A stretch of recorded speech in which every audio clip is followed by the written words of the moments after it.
a este curso de teología bíblica en el campus 415.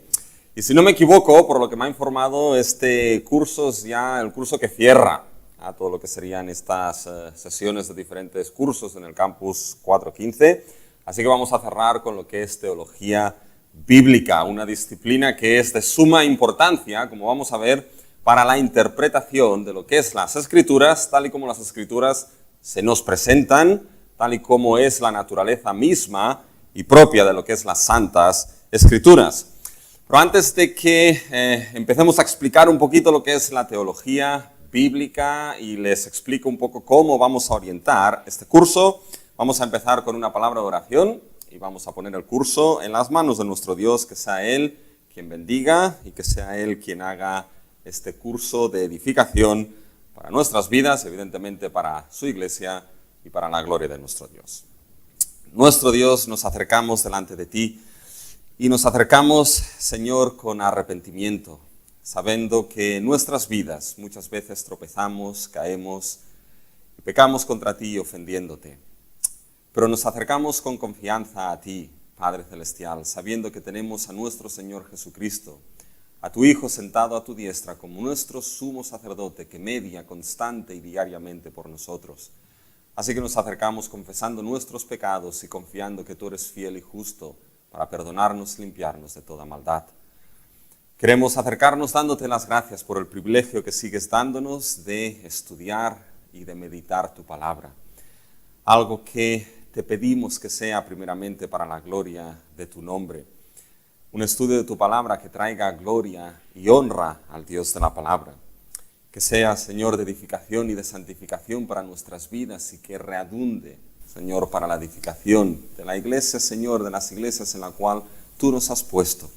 Señor, que pueda ser para que Cristo sea formado en las iglesias en las cuales pertenecemos, Señor, y a los miembros, Padre Celestial, a los cuales predicamos o enseñamos tu palabra. Así que dejamos este curso, Señor, en concreto este curso de teología bíblica en tus manos. Que tú lo bendigas, que tú, Señor, lo prosperes, que tú, Señor, hagas que tu palabra no vuelva a ti vacía y que este curso no sea solamente, Señor, un ejercicio académico de ir aprendiendo más, Señor, sino que sea también algo, Señor, que impacte nuestras vidas y que este evangelio que creemos, Señor, lo entendamos más, pero sea un evangelio no solamente de lengua, sino también de vida, Padre Celestial. Así que en tus manos lo ponemos y oramos como siempre, Padre, en el nombre de nuestro Señor Jesucristo. Amén. Muy bien, como les he dicho, este curso es un curso que va a tratar sobre lo que es el fascinante tema de lo que es la teología bíblica. Y la verdad es que, como les digo, es un curso fascinante, ya que la teología bíblica es algo que nos va a permitir ver, a permitir interpretar las Escrituras en la manera en cómo ellas mismas se presentan, en cómo ellas mismas se explican, ¿ya? Por lo tanto, ¿qué es lo que veremos en este curso de teología bíblica? Debo decirles primeramente que en el curso van a tener una serie de tablas, ya unos apuntes que he pasado, que generalmente son unas tablas, y es importante que si pueden, tengan esas diversas tablas con ustedes, ya sea que las impriman o ya sea que las tengan en una tablet o las tengan en la pantalla del ordenador, porque esas tablas a veces las voy a mencionar y nos van a permitir ver diferentes cosas que estoy explicando. Así que esas tablas, por favor, ténganlas o impresas o ténganlas delante de ustedes cuando las mencione para que de esta manera puedan ir siguiendo. Así que hay cierto material que yo les he entregado y que va a ser de ayuda para poder ir siguiendo este curso. Y básicamente el curso va a estar organizado no en 6 clases, generalmente los diferentes cursos del Campus 415 tienen 6 clases, pero pedí a ver si podíamos hacer 7 clases, no solamente porque el número 7 es número de perfección, ¿ya? Sino ¿por qué? Porque 7 clases permitían que el curso pudiese ser realizado de una manera más relajada, no empacando una gran cantidad de cosas en las clases, sino que lo pudiésemos hacer de manera más relajada, más ligera y pudiendo explicar pues lo que son aspectos importantes de la teología bíblica de una manera que pudiese ser más comprensible para todos. Así que es un curso que está organizado no en 6 clases, sino en 7 clases. ¿Y qué es lo que vamos a ver en estas 7 clases? En la de hoy, la primera, nos vamos a familiarizar un poquito con lo que es la definición, los conceptos claves e importantes que nos encontramos en la teología bíblica. Es decir, haremos una introducción de lo que es la teología bíblica. Haremos un poco de su historia, sus definiciones, conceptos importantes a tener en cuenta. Esa será la primera clase. Y las otras 6 clases vamos a ir tocando los diferentes 6 pactos que lo que hacen es estructurarnos y organizarnos la historia de la salvación o la historia de la redención que nos encontramos descrita, narrada, expuesta e interpretada en lo que son las Santas Escrituras. ¿Ya? Pues esto es básicamente en cómo organizaremos lo que es este curso. La primera clase de hoy será de introducción, de aspectos de la teología bíblica, y las otras 6 clases iremos por los diferentes 6 pactos que nos permiten estructurar y ver cómo progresa, eso lo explicaremos, la historia de la salvación. Así que con esto vamos a empezar por lo que es esta primera clase, y como os digo, esta primera clase nos vamos a familiarizar con lo que es la idea de la teología bíblica, la disciplina de la teología bíblica. Y antes de empezar con ello, debo decirles de que esta quizá es de las 7 clases la más densa. ¿En qué sentido? La más densa no porque haya más material, sino porque vamos a hablar de una serie de conceptos con los que quizá muchos de nosotros no estamos familiarizados con ellos. Y por lo tanto, esto hace que sea un poco más densa porque nos encontramos con conceptos nuevos, conceptos con los que tenemos que familiarizarnos, conceptos que van a ser importantes y que van a establecer el fundamento para entender de lo que estamos hablando cuando hablamos de teología bíblica. Por eso es lo que hace que quizá la clase sea un poco más densa, porque nos encontramos con cosas nuevas que quizá no hemos oído, ¿ya? Y evidentemente, como el buen vino, ¿ya? Pues tiene que pasar cierto tiempo para que vaya aposentándose, ¿ya? Vaya en cierta manera tomando su sabor y su valor y podamos ver lo significativo de lo que son esos conceptos. Pero es una clase de gran importancia. Es una clase de gran importancia porque esos conceptos que ahora vamos a explicar, relacionados y ligados a la teología bíblica, son conceptos que vamos a estar utilizando a lo largo de todo este curso y después a lo largo ustedes de lo que es la interpretación de lo que son las Escrituras. Así que debemos tenerlos claros, ¿eh? Entonces, ¿qué es lo que vamos a ver en este primer estudio? Veremos un poquito de lo que es la historia de la teología bíblica. De manera muy breve, de manera muy corta, pero sí que explicaremos algo de su historia, ¿ya? Y después nos vamos a centrar en lo que son conceptos específicos, conceptos clave, conceptos relacionados con lo que es la disciplina de la teología bíblica, ¿sí? Aquí desgranaremos ciertas definiciones de la teología bíblica, les mencionaré ciertas definiciones y después ciertos conceptos que están relacionados con ella. Muy bien, pues siendo así vamos a empezar con lo que es el primer punto, que sería conocer un poquito el tema de la historia de la teología bíblica. Porque cuando hablamos de teología bíblica debemos tener presente de que esto no es una disciplina teológica nueva. Quizá antes del siglo XVIII, lo que era el concepto de la disciplina de la teología bíblica se solapaba con lo que era el concepto de la teología sistemática. No había prácticamente una distinción clara entre lo que era teología bíblica y lo que era teología sistemática. Ambas disciplinas se solapaban y muchas veces cuando se hablaba de teología bíblica, de lo que se estaba hablando era de teología sistemática. Ahora bien, a medida que la historia fue avanzando, cuando llegamos a lo que es el periodo de la Iluminación, ¿ya? Que el periodo de la Iluminación, ¿qué es lo que trajo? Trajo en cierta manera un despertar, ya aquí nos situamos ya del siglo XVIII en adelante. El periodo de la Iluminación trajo lo que era un despertar sobre todo de la razón del ser humano. Es decir, ahí empezaron a aparecer una gran cantidad de iluminados, ya en el periodo de la Iluminación, y trajo el despertar de lo que era la razón del ser humano. ¿Y qué es lo que supuso eso? ¿Qué es lo que significaba esto? Bueno, lo que supuso y lo que significaba es que la razón del ser humano era entonces la última regla de fe y conducta, para decirlo de alguna manera. Es decir, todo tenía que pasar por el filtro de la razón humana, porque era la última medida de todas. Todo tenía que pasar por ese filtro de la razón, todo tenía que ser entendido, comprendido y poderse explicar mediante la razón humana. ¿Qué es lo que generó esto? Generó que en ese periodo empezase entonces ya a distinguirse lo que era la teología bíblica de la teología sistemática. Pero surgieron, para decirlo de alguna manera, dos enfoques distintos en ese periodo de la Iluminación para explicar lo que era la teología bíblica. Surgió un enfoque que es el que se ha llamado el enfoque ilegítimo de la teología bíblica, y por otro lado surgió lo que era el enfoque legítimo de la teología bíblica.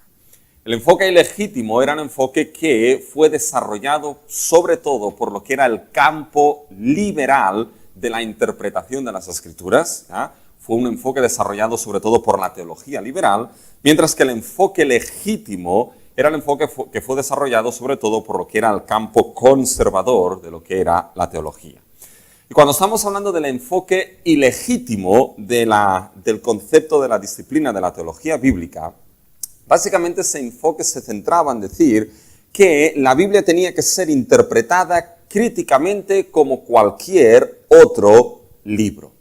Pero cuando se decía que la Biblia debía ser interpretada de manera crítica, como cualquier otro libro, se basaba en una presuposición terrible y trágica para las Escrituras. Se basaba en la presuposición de que las Escrituras no eran palabra inspirada de Dios. ¿Y por qué se basaba en eso? Porque evidentemente, si la razón era la última regla, entonces la razón no podía aceptar o no podía aceptarse el concepto de un ser sobrenatural que hubiese inspirado y exhalado su propia palabra. En ese sentido, se negaba que la palabra fuese inspirada por Dios. ¿Qué es lo que supuso eso? Supuso básicamente que esa evolución, ¿ya?, en cierta manera, de ese enfoque ilegítimo, generó lo que era una visión fragmentaria de la Escritura. Y cuando hablo de la visión fragmentaria de la Escritura, me refiero a que como la Escritura no era palabra inspirada de Dios, toda ella, ese era el enfoque que tenían, pues evidentemente podía fragmentarse. Es decir, el ser humano tenía la capacidad, por medio del uso de su razón, que era la última regla, el último estándar, determinar pues qué cosas básicamente eran palabra de Dios en la Escritura y qué cosas no eran palabra de Dios en la Escritura. De tal manera que se fragmentaba lo que era la Escritura. Bueno, esto, aunque estamos hablando de la historia, tristemente todavía en nuestro siglo XXI nos encontramos lo que es básicamente esa visión muchas veces en la interpretación de la Escritura. Que hay aquellos que determinan qué cosas pueden establecerse como palabra inspirada y qué cosas no pueden establecerse como palabra inspirada.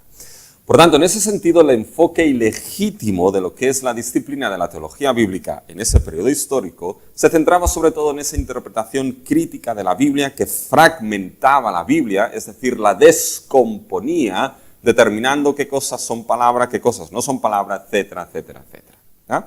Evidentemente, nosotros cuando hablemos de lo que es la teología bíblica, no hablaremos en ningún momento de lo que es ese enfoque ilegítimo, sino que nos vamos a centrar en lo que es el otro enfoque que surgió a lo largo de la historia, que es lo que se ha llamado el enfoque legítimo de lo que es la disciplina de la teología bíblica. Que básicamente ese enfoque legítimo, evidentemente es el enfoque que no salió de la teología liberal, sino conservadora, que se enraizaba en entender que la Biblia es la revelación de Dios dada en la historia y en el tiempo. Por lo tanto, Dios trajo su revelación, lo vamos a hablar un poquito más tarde, en lo que es en la historia y en el tiempo. Por lo tanto, lo que es la revelación de Dios está unida, enraizada y no puede desligarse de lo que es la historia misma en la cual fue traída. Y ese enfoque legítimo de la disciplina de la teología bíblica, ¿ya?, entendía básicamente que la palabra de Dios es toda ella la palabra inspirada del Dios Altísimo. Es la palabra inspirada y por lo tanto, lo veremos, el enfoque legítimo de la teología bíblica entendía entonces que los autores humanos a los cuales la revelación fue traída fueron autores que hablaron y escribieron sobre todo esa revelación que Dios trajo guiados por la inspiración del Espíritu Santo. De tal manera que el producto último de las Escrituras es la palabra de Dios en sí misma. Y el enfoque legítimo de la teología bíblica se basaba entonces, se enraizaba en ese concepto mismo de las Escrituras. Entonces, un poquito básicamente para que vean que la historia de la teología bíblica pues ha sido una historia en cierta manera convulsa, ¿ya? Y esto nos va a dar a entender un poquito cuando hablemos de las definiciones de por qué han surgido muchas veces varias definiciones, ¿ya? Porque a lo largo de la historia se han tenido que aclarar en cierta manera de qué se estaba hablando cuando se hablaba de teología bíblica, ¿sí? No desde un punto liberal, sino desde un punto conservador. Entonces, teniendo un poquito en mente lo que es esta historia, vamos a hablar ahora un poquito de lo que es la definición de teología bíblica. Porque quizá no lo sé, pero quizá algunos de los estudiantes que están tomando este curso, ya algunos están familiarizados con lo que es la idea de teología bíblica, pero quizá otros no están familiarizados, quizá les viene de nuevo.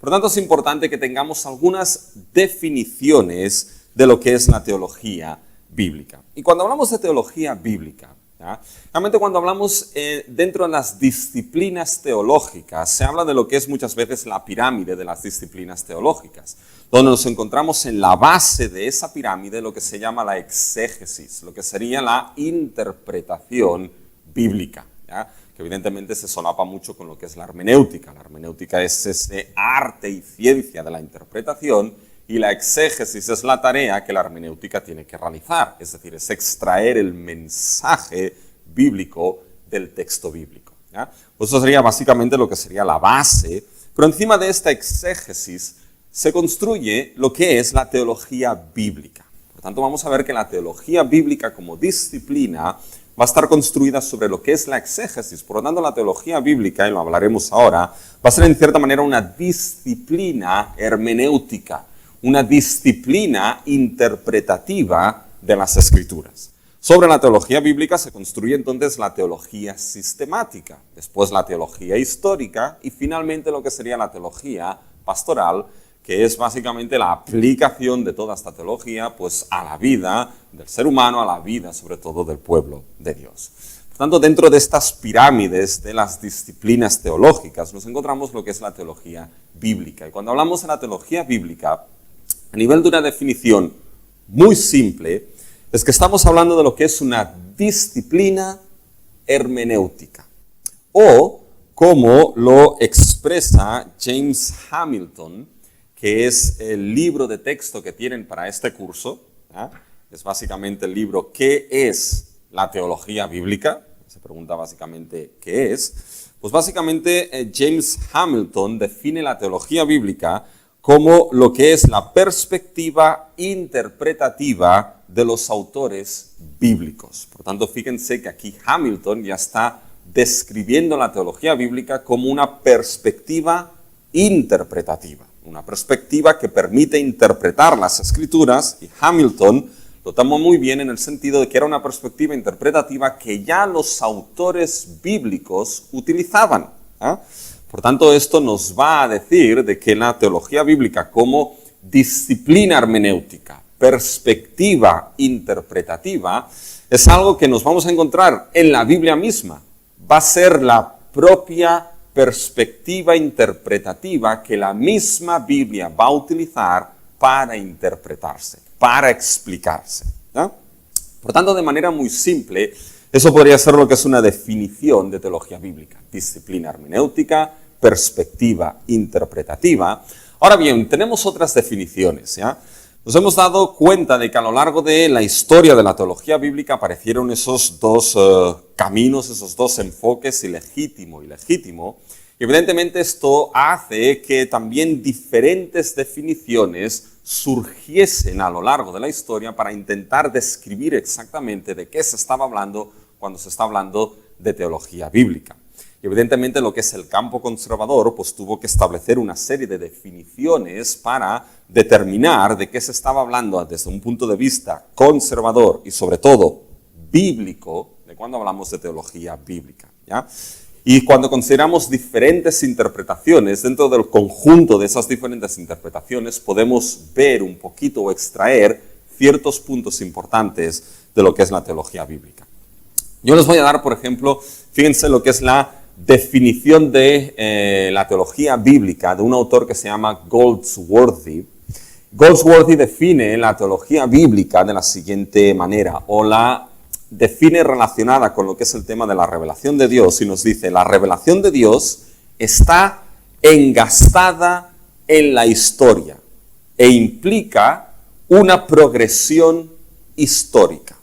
Fíjense que eso es muy importante lo que Goldsworthy nos dice aquí en cuanto a la revelación de Dios. Ya empiezan a desligarse una serie de conceptos que nos van a servir después para explicar lo que es la teología bíblica.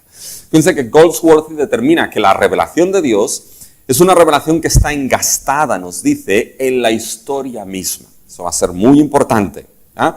Porque nos dice que Dios trajo su revelación, ¿ya? La revelación que tenemos escrita por inspiración en la Biblia. Dios trajo su revelación no en un vacío histórico, sino trajo su revelación en la historia y en el tiempo. Por lo tanto, la revelación de Dios está engastada en la historia, en un contexto histórico. La revelación de Dios es una revelación histórica en ese sentido, pero que implica una progresión histórica.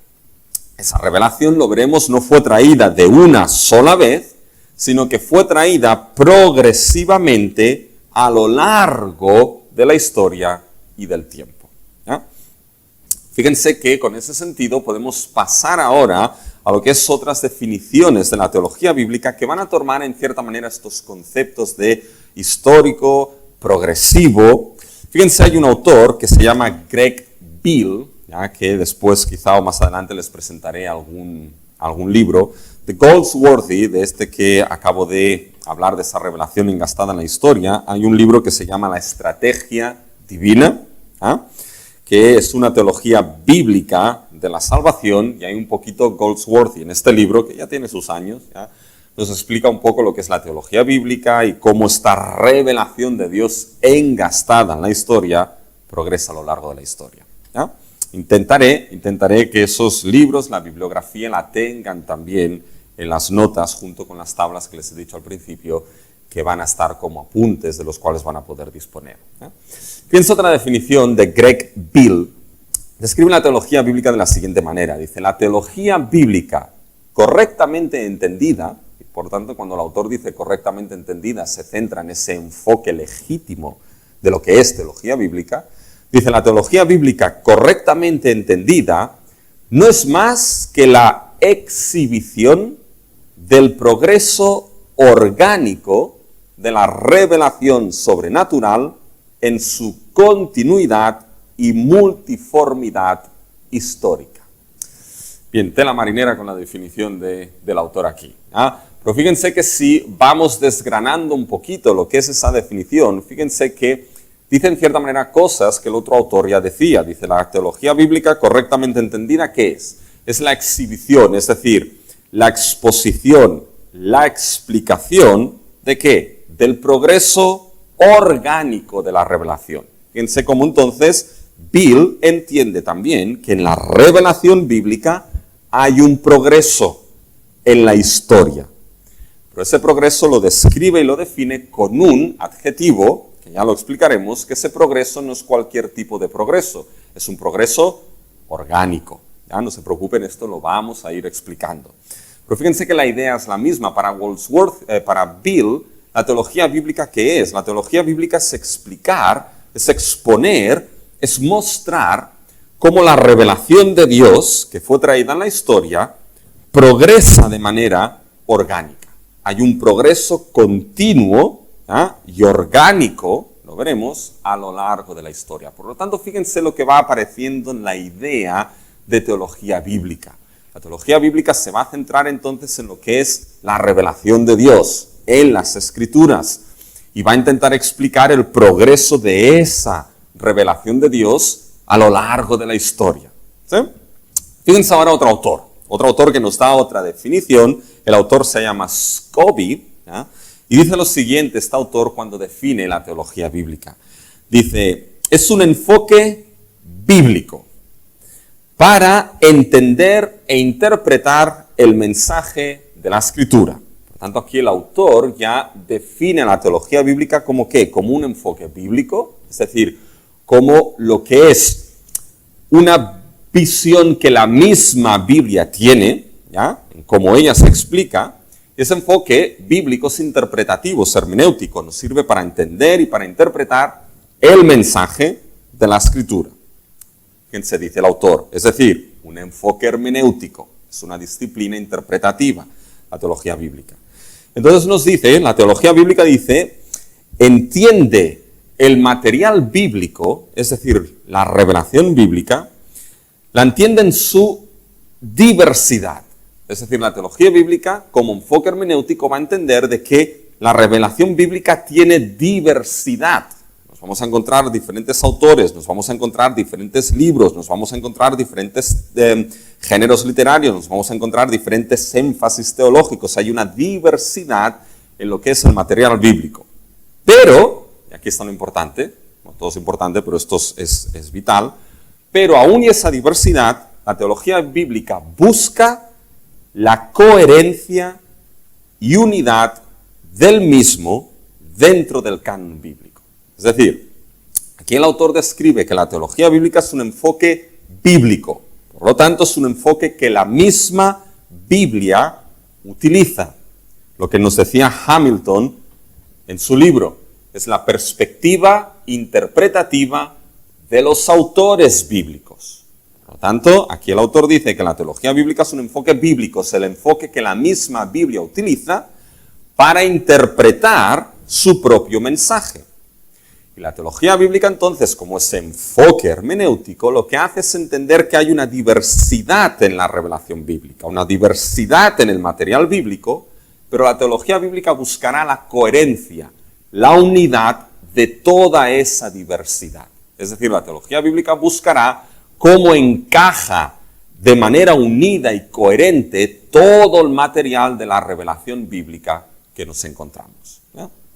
Cuando, fíjense, nos estamos encontrando en esas definiciones conceptos que, dichos de una manera u otra, van poco a poco repitiéndose aquí. Nos encontramos que la teología bíblica es un enfoque interpretativo, el enfoque que la misma Biblia utiliza para explicarse, ¿ya?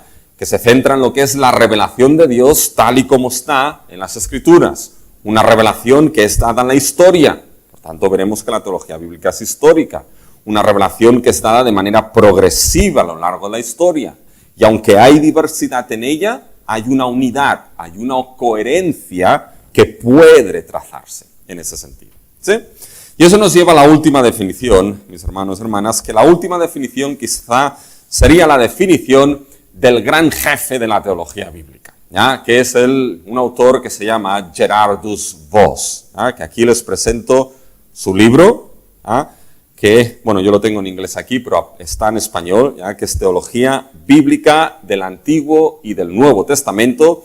Ese es un libro, el autor es Gerardus Voss, que si no lo tienen, es un libro que deben tener para el estudio de la teología bíblica. No es un libro fácil de leer, pero es un libro que debe leerse, ¿ya?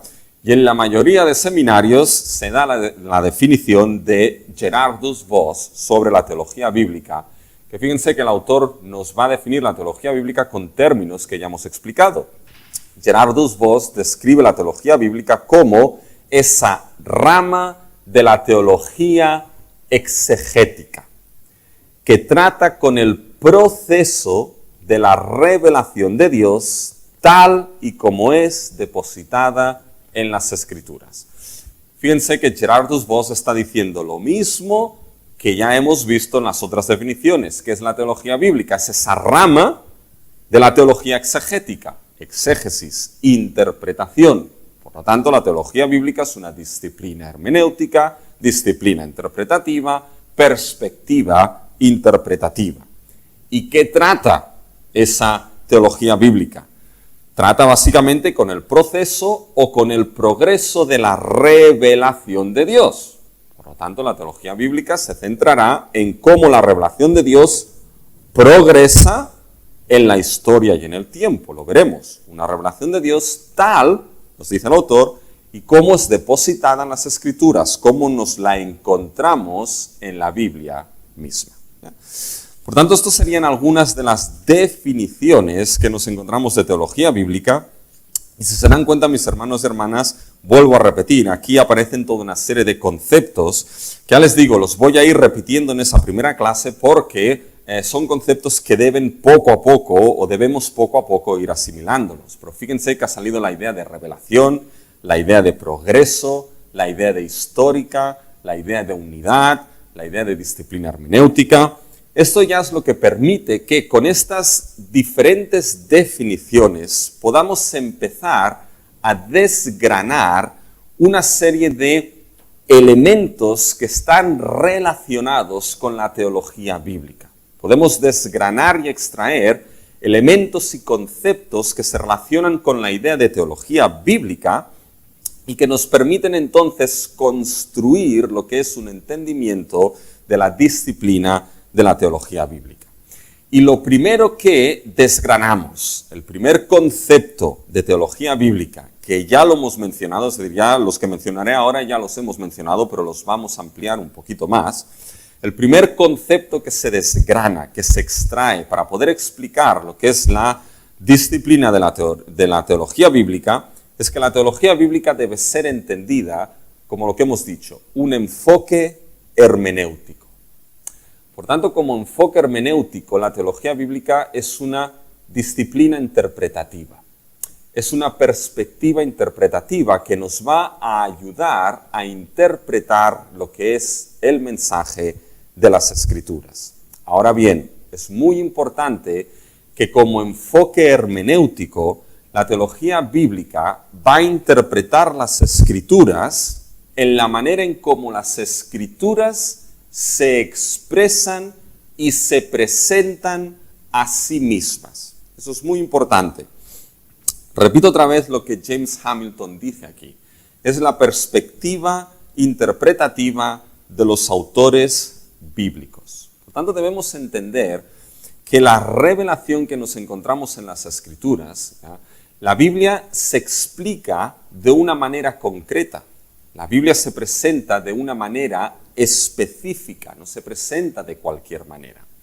Por tanto, lo que es la teología bíblica como enfoque hermenéutico, lo que va a hacer es utilizar esa perspectiva interpretativa de los propios autores, esa perspectiva interpretativa de la propia Biblia, en cómo la Biblia se explica a sí misma. Por tanto, esta es la idea de disciplina hermenéutica de la teología bíblica. ¿Ya? Interpretarán las Escrituras, pero en la manera en cómo las Escrituras se explican y se exponen ellas mismas. Y para ello, la teología bíblica está basada en una serie de presuposiciones, pero de presuposiciones bíblicas. Es muy importante. La teología bíblica, ¿ya? En su enfoque legítimo, se basa en una serie de presuposiciones bíblicas, es decir, no presuposiciones que vienen de nosotros, no presuposiciones que vienen de otros autores o de otros teólogos, sino se basan en presuposiciones que surgen de la misma Escritura, de lo que precisamente y particularmente la Escritura dice de sí misma y lo que ella es.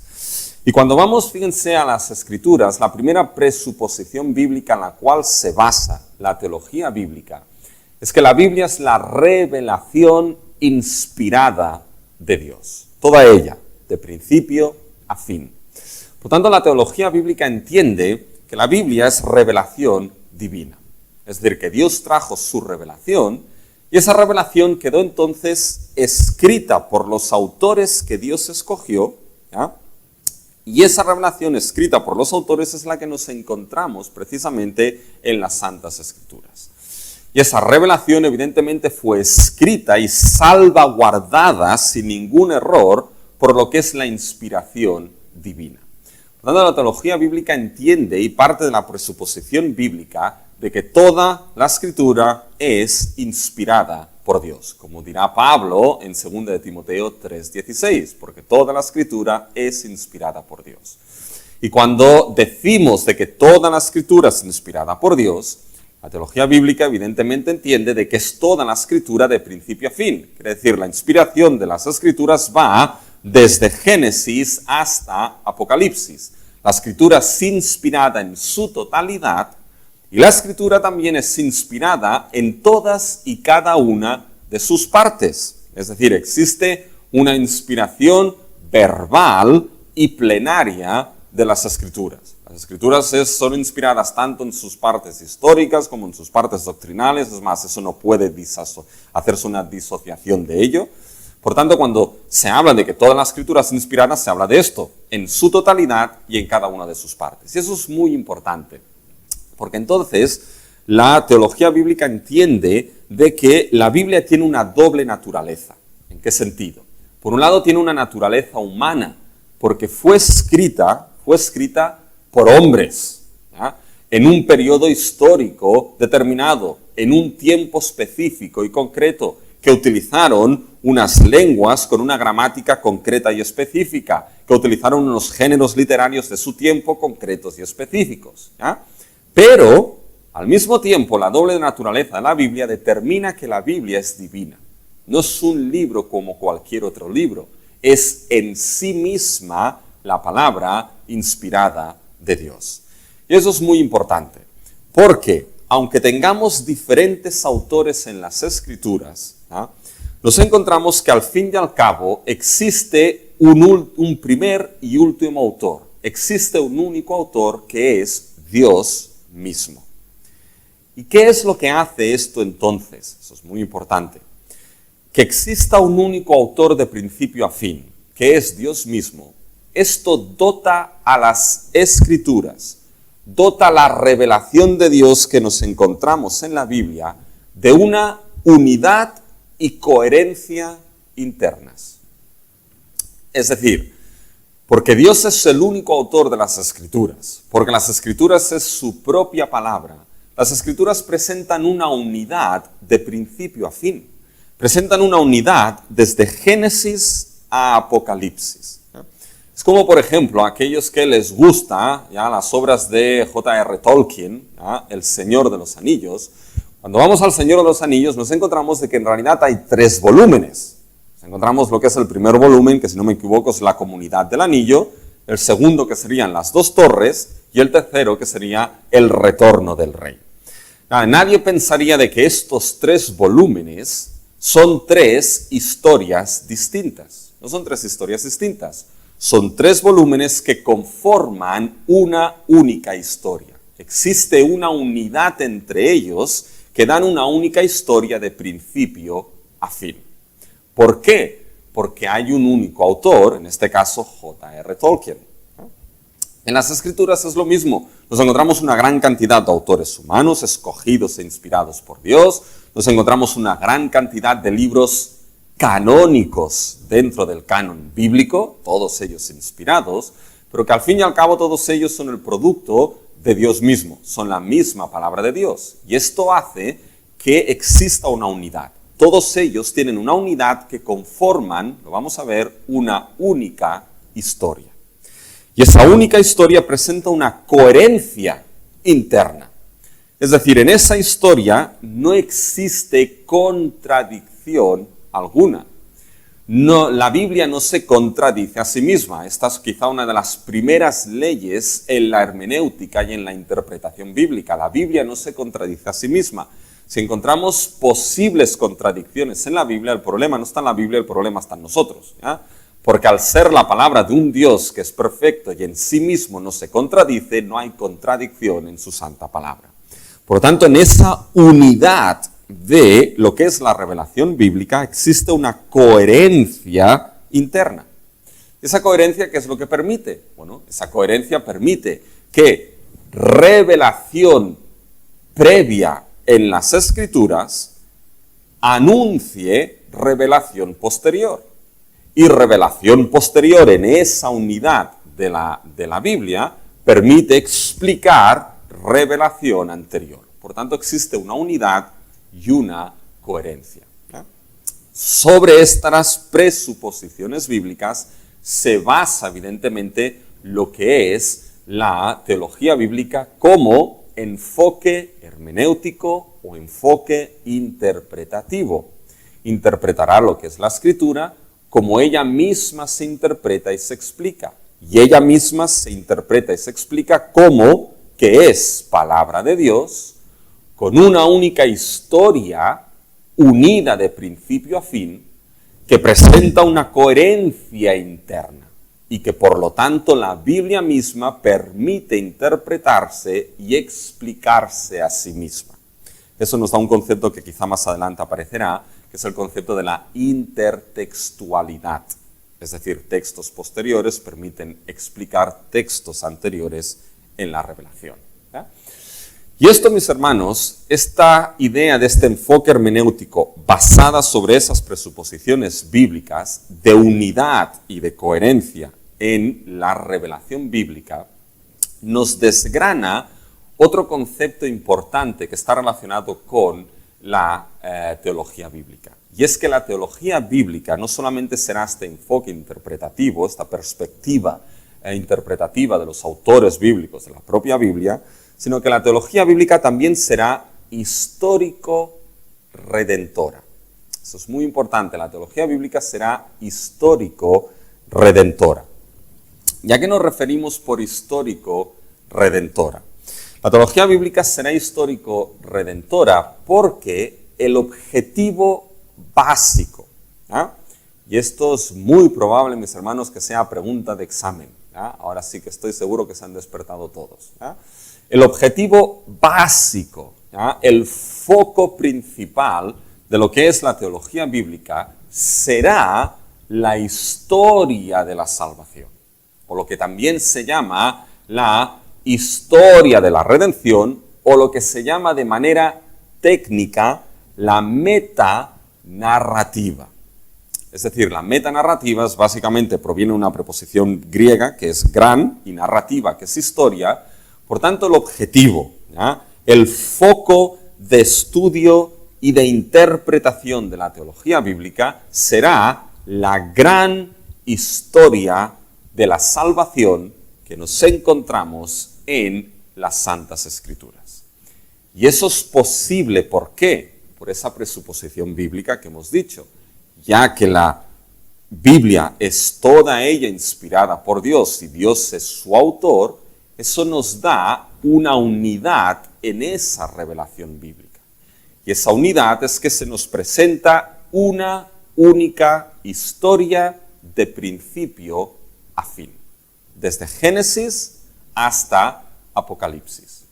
Y por lo tanto, el foco de la teología bíblica será intentar entender e interpretar cómo esa historia de la salvación progresa a lo largo de la revelación bíblica.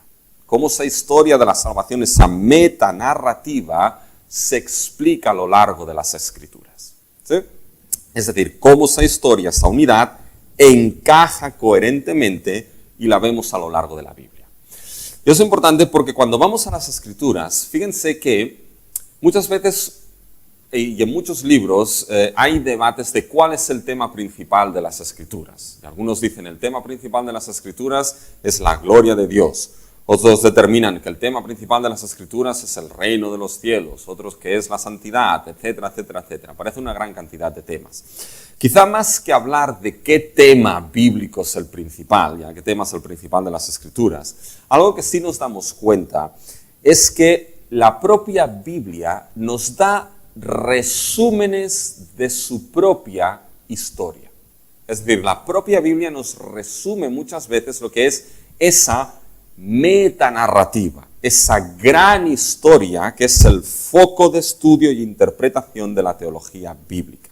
Fíjense algunos ejemplos de cómo la Biblia misma nos da resúmenes de manera constante de su propia historia, de la historia que ella misma está explicando e interpretándonos. Fíjense en el libro de Deuteronomio. En el libro de Deuteronomio, en el capítulo 26, nos encontramos un resumen de lo que es la historia bíblica hasta ese punto, hasta ese momento. Deuteronomio 26, a partir del versículo 5, nos dice lo siguiente.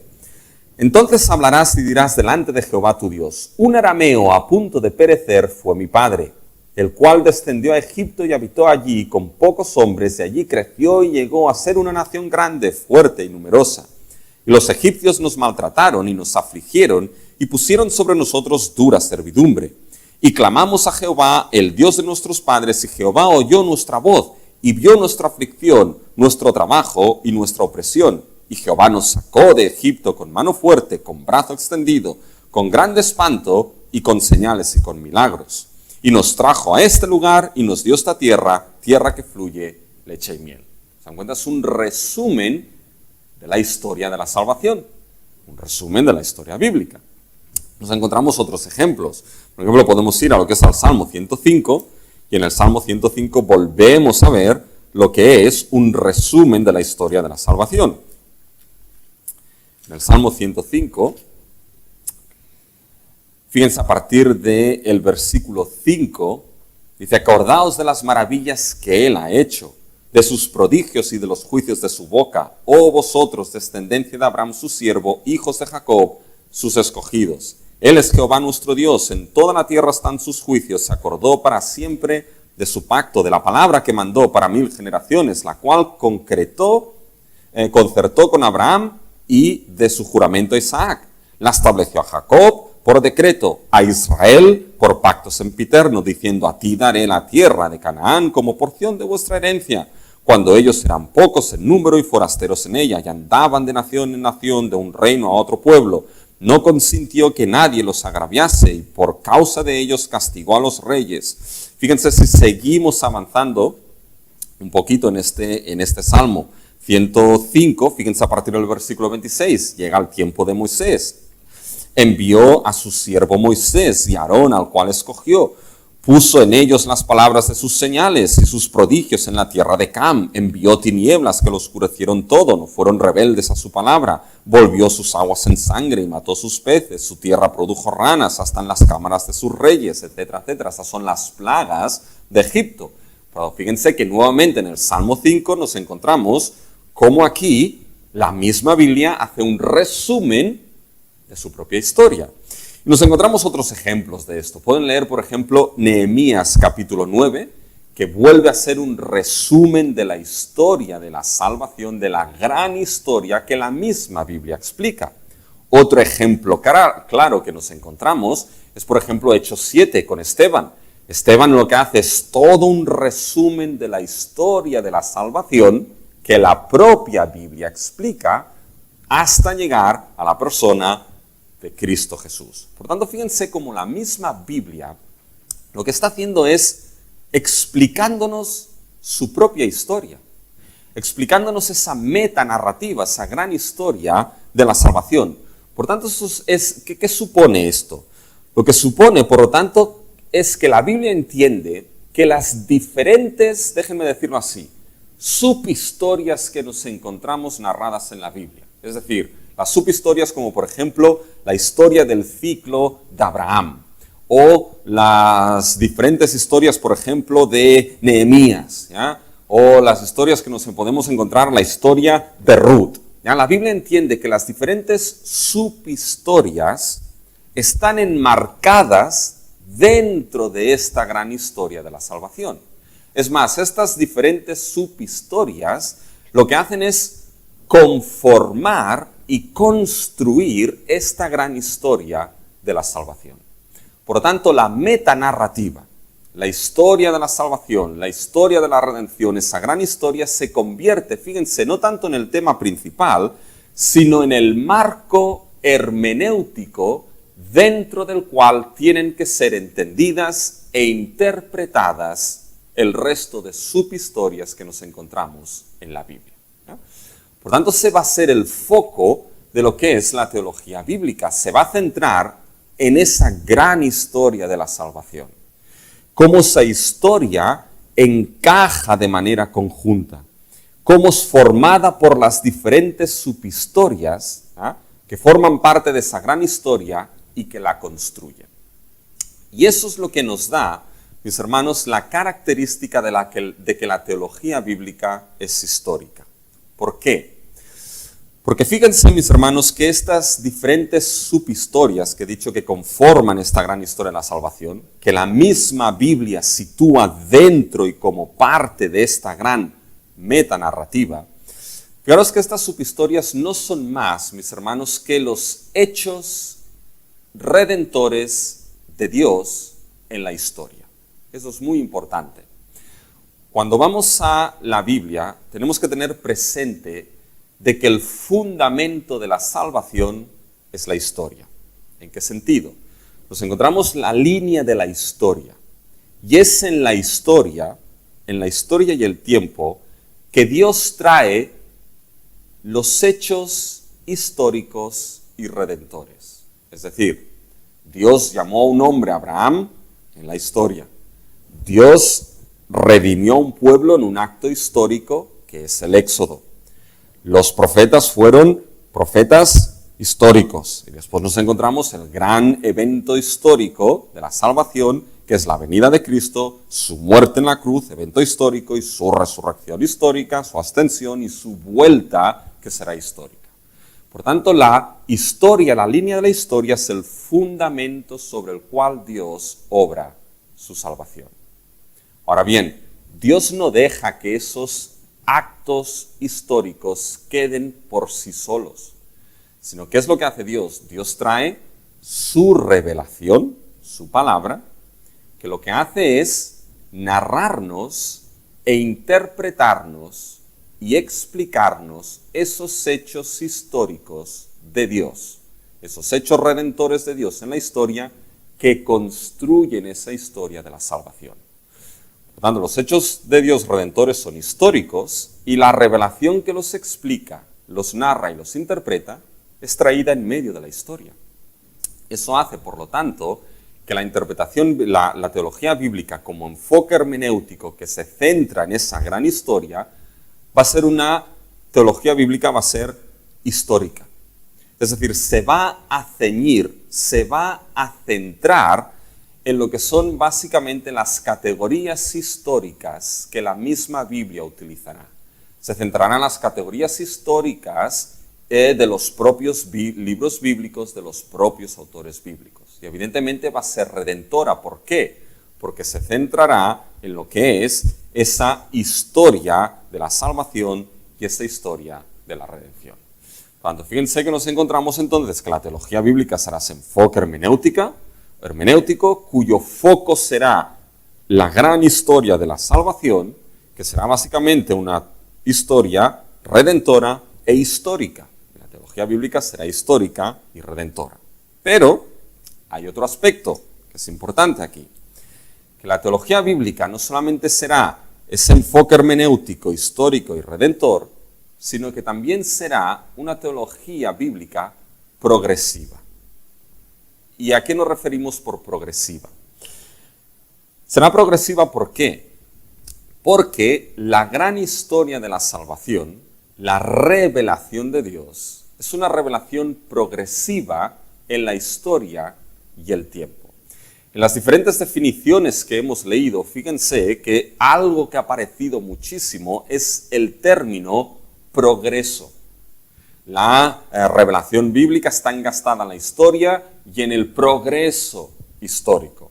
La teología bíblica bien entendida ya es básicamente la que interpreta ese progreso orgánico de la historia de la salvación.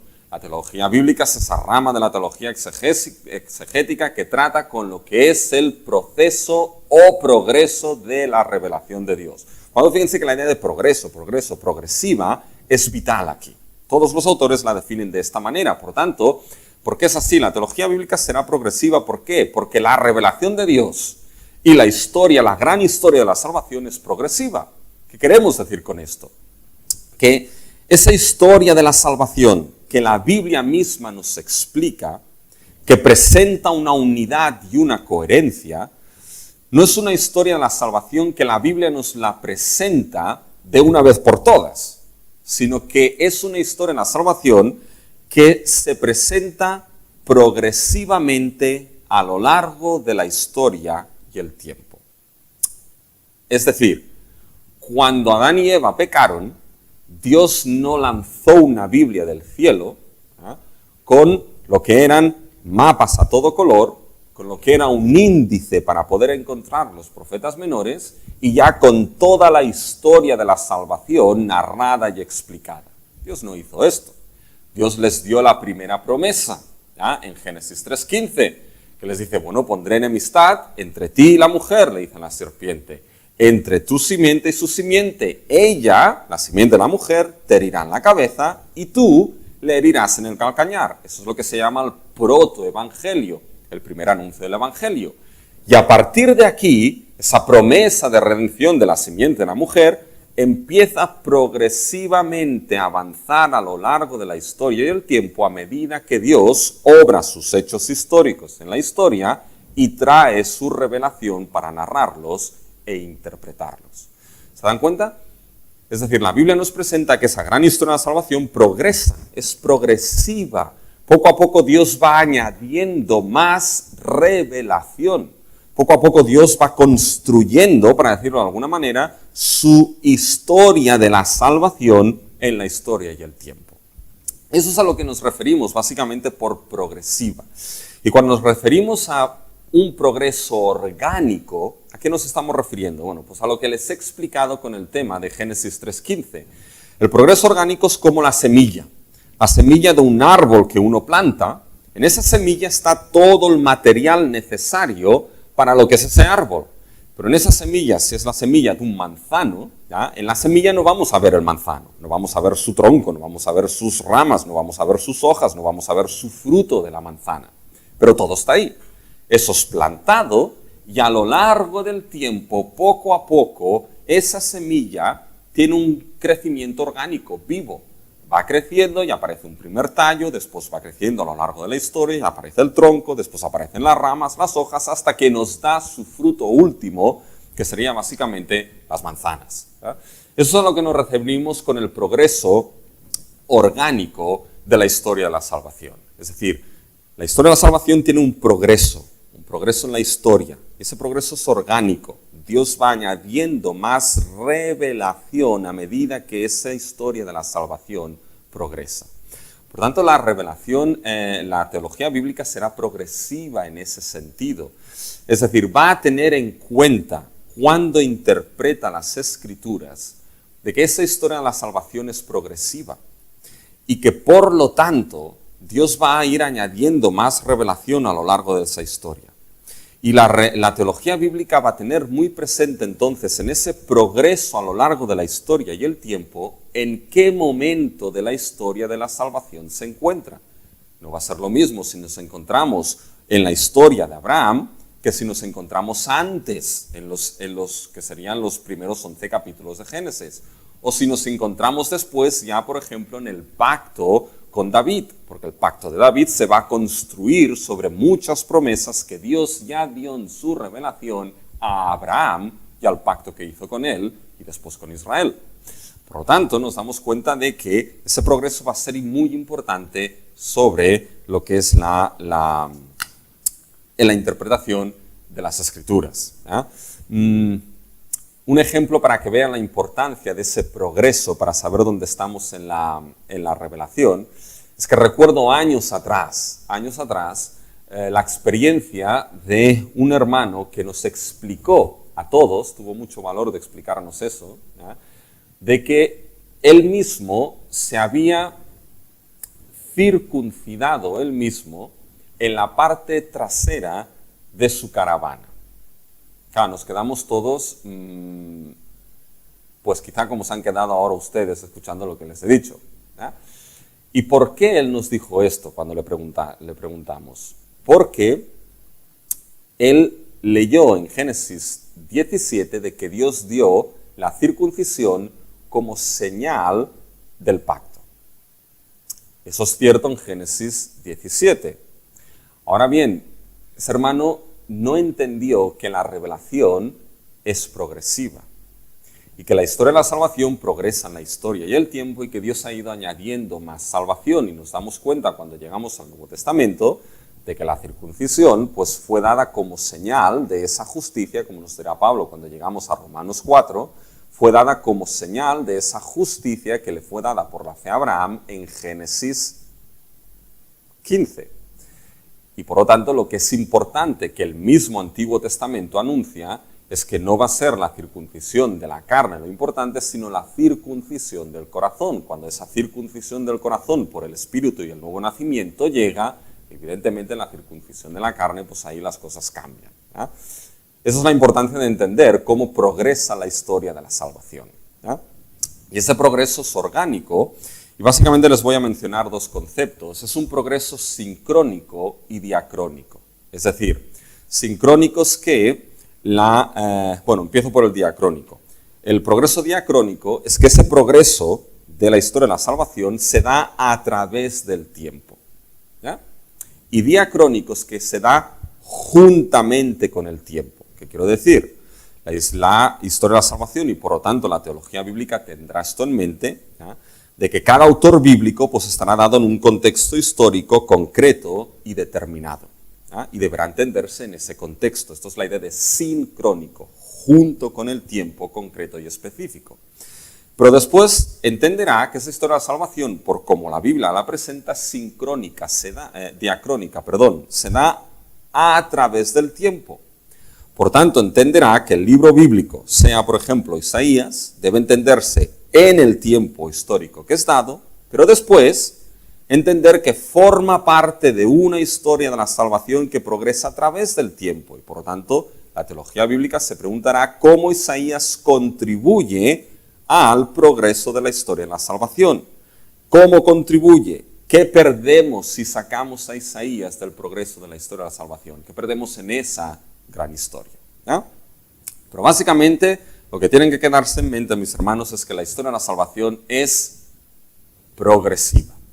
¿Ya? Y por lo tanto, la teología bíblica será progresiva también en su interpretación. Entenderá dónde se está a lo largo de la historia de la salvación. Y ese progreso, ¿ya? Esa primera clase es un poco más larga, mis hermanos, porque son conceptos, ¿ya? Pero no se preocupen, ya llegamos al final. Por lo tanto, no solamente es enfoque hermenéutico, no solamente es una teología histórico-redentora y una teología progresiva, porque la historia de la redención es progresiva, sino que también la teología bíblica será lo que se llama cristocéntrica, o otros lo llaman cristotélica. ¿Qué quiero decir con esto? Telos es una palabra griego que significa cumplimiento, plenitud. Por tanto, la teología bíblica es cristotélica o cristocéntrica en el sentido de que entiende de que todo el progreso de la historia de la salvación haya su cumplimiento en la persona y obra de nuestro Señor Jesucristo en el nuevo pacto. Es decir, ese progreso de la historia de la salvación es un progreso que todo él se dirige a encontrar su cumplimiento y su plenitud en la persona de nuestro Señor Jesucristo, en el nuevo pacto. Fíjense, esto nos lo encontramos en diferentes lugares, pero por ejemplo si van al Evangelio de Mateo, ¿no? En el Evangelio de Mateo, en el capítulo 5, dentro del Sermón del Monte, en el versículo 17, Jesús les dice algo a aquellos que están escuchando. Dice, no penséis que he venido para abrogar la ley o los profetas. No he venido para abrogar, sino para cumplir. Bien, esa expresión, la ley y los profetas, es una expresión que se utiliza para referirse a todo el antiguo pacto. Por tanto, lo que Jesús está diciendo aquí es que Él no ha venido a abrogar el antiguo pacto, sino que ha venido a cumplirlo. Por lo tanto, está diciendo de que todo el antiguo pacto, ley y profetas, que es lo que sustenta esta expresión, todo él tenía un carácter de anuncio, un carácter que buscaba su cumplimiento y plenitud en la persona de nuestro Señor Jesucristo. Fíjense cuando vamos a Mateo 11. Y en Mateo 11, en el versículo 13, utiliza la misma expresión, ley y profetas, pero a la inversa. Ya es lo mismo, tanto monta tanto, Isabel como Fernando, en este caso. ¿Ya? Fíjense que es lo mismo. Capítulo 11, versículo 13. Dice, porque todos los profetas y la ley, ahí está la expresión, profetizaron hasta Juan el Bautista. Es decir, que todo el antiguo pacto profetizó, tenía un carácter de anuncio hasta la venida de Juan. Cuando Juan el Bautista llega, ¿qué pasa con toda esta ley y profetas? ¿Qué pasa con todo este antiguo pacto? ¿Dejan de profetizar? ¿En qué sentido? En el sentido de que dejan de anunciar. ¿Por qué? Porque ha llegado el periodo de cumplimiento. Cristo ha venido y ahora todo este antiguo pacto entra en periodo de cumplimiento en la persona y obra de Cristo en el nuevo pacto. Fíjense que esto lo vemos de manera clara también en el Evangelio de Lucas, ¿no? Fíjense en el Evangelio de Lucas, en el capítulo 24.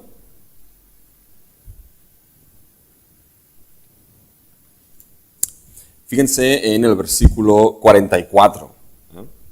De Lucas 24.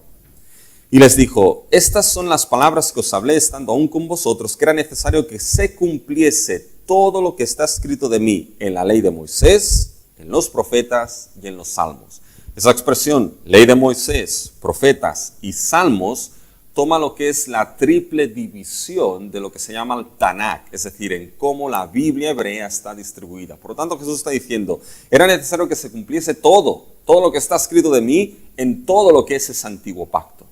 Por tanto, nos damos cuenta de que aquí Cristo mismo es aquel que entiende de que todo el antiguo pacto anunciaba, clamaba, buscaba su cumplimiento en la persona de Cristo. Por lo tanto, la historia de la salvación es cristotélica, es cristocéntrica. Cristo no solamente es el centro, sino que Cristo, su obra y el nuevo pacto es el cumplimiento de toda esta historia.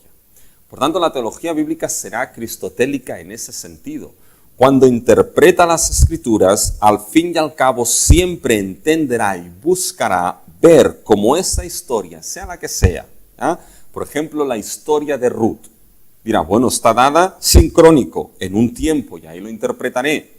Pero la historia de la salvación es progresiva a través del tiempo. Por tanto, Ruth cómo contribuye a esa historia. Y acabará básicamente entendiendo cómo el libro de Ruth acaba cumpliendo en Cristo. Es decir, de que la genealogía final de Ruth, que ya nos anuncia el rey David, nos va a anunciar aquel que es el último pariente redentor, que con un amor redentor redimió a aquellos que estábamos fuera del pueblo de Dios y nos redimió como pariente redentor voluntariamente y con toda autoridad para llevarnos a formar parte de su pueblo. Por tanto, entenderá básicamente cómo ese libro de Ruth se cumple en la persona de Cristo. Por tanto, la teología bíblica será cristotélica y cristocéntrica en ese sentido. Siempre buscará, mis hermanos, ese cumplimiento en Cristo Jesús. Y eso nos lleva a los dos últimos conceptos, ¿ya? Para terminar esta primera clase, que la venida de nuestro Señor Jesucristo, mis hermanos, la venida de nuestro Señor Jesucristo en la historia de la salvación trajo en cierta manera un cambio, déjenme decirlo así, ¿ya? Trajo lo que se llama una continuidad y discontinuidad en la historia de la salvación, ¿ya? Y esos conceptos de continuidad y discontinuidad en la historia de la salvación son muy importantes. Con la venida de Cristo y el nuevo pacto, mis hermanos, se produce lo que se llama una continuidad en la historia de la salvación. Es decir, la continuidad en la historia de la salvación, ¿qué quiere decir? Que el Antiguo y el Nuevo Testamento presentan precisamente una continuidad. Cristo y el nuevo pacto es lo que permite que categorías de la historia de la salvación en el antiguo pacto sigan en el nuevo pacto.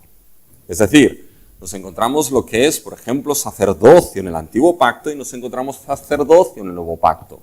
Nos encontramos, por ejemplo, un reino de reyes y sacerdotes en el antiguo pacto y un reino de reyes y sacerdotes en el nuevo pacto. Es decir, Cristo permite esta continuidad de categorías entre el antiguo y nuevo en esa historia de la salvación. Ahora bien, con su venida aparece también lo que se llama la discontinuidad. La venida de Cristo creó una discontinuidad en la historia de la salvación.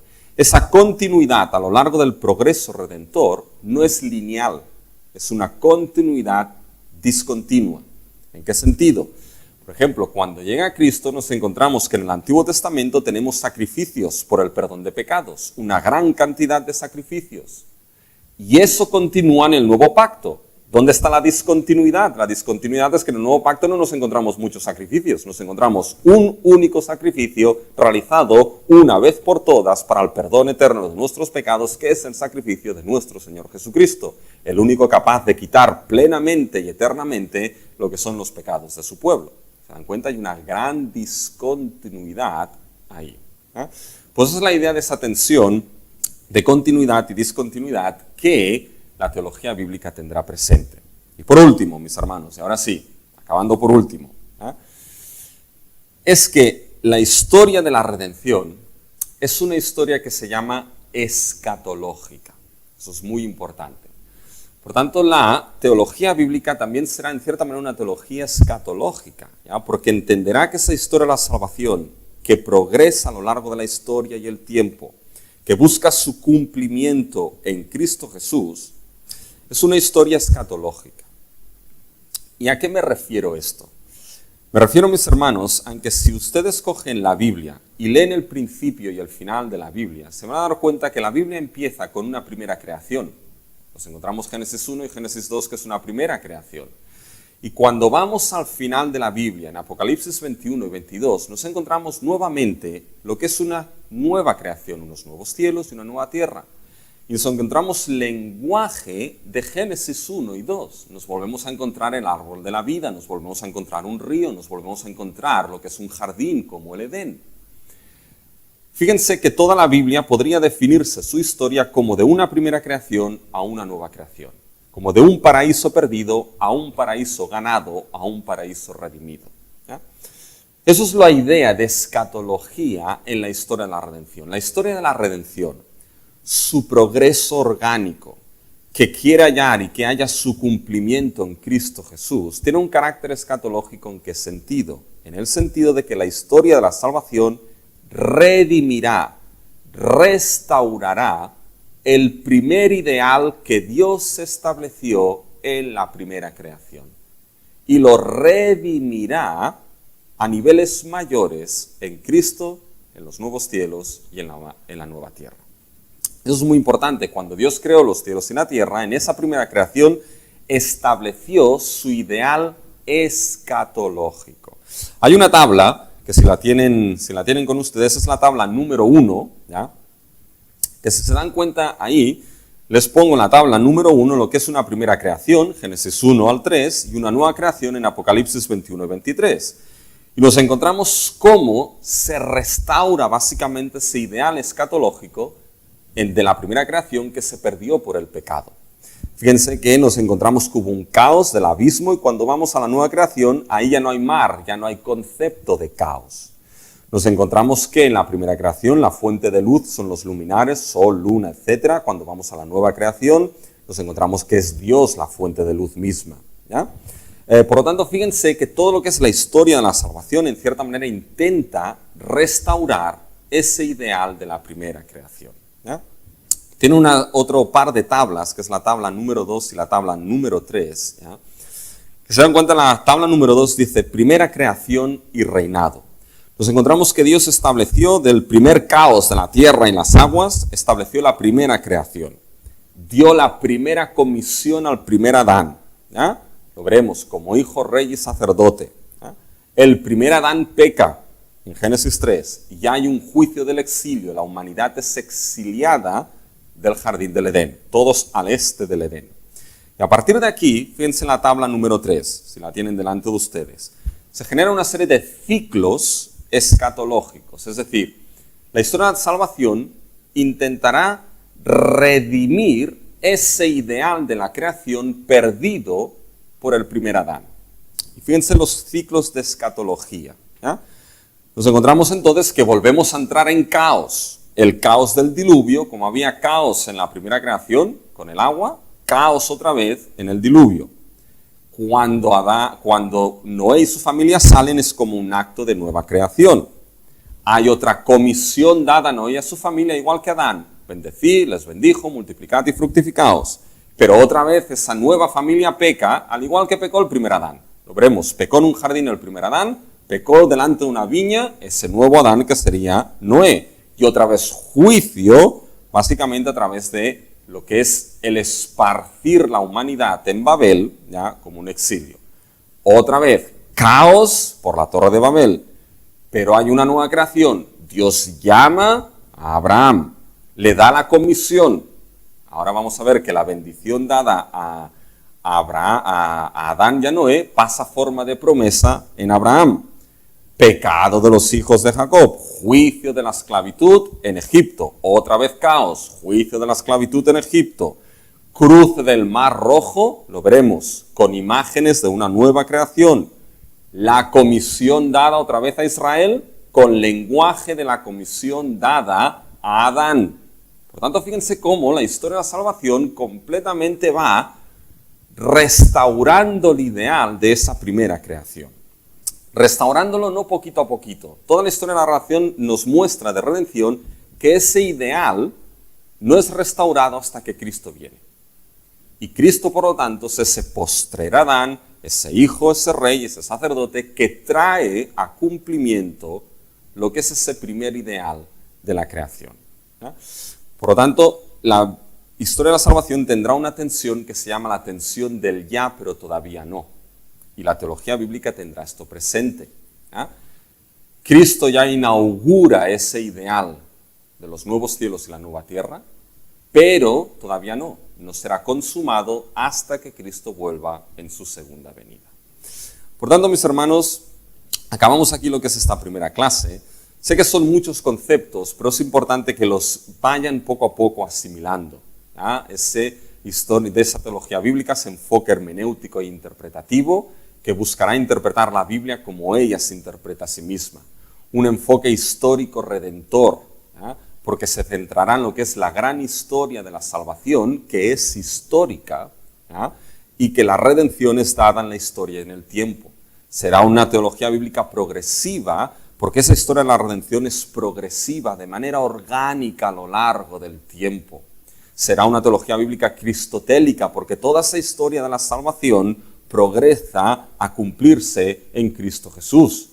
Y será una historia, una teología bíblica que tendrá en cuenta este carácter escatológico de la historia de la redención, en el que la historia de la redención restaura el primer ideal escatológico de la creación, pero es restaurado cuando viene la persona de Cristo Jesús, es inaugurado y será plenamente consumado. ¿Ya? Por tanto, mis hermanos, estos son conceptos importantes para lo que es entender teología bíblica.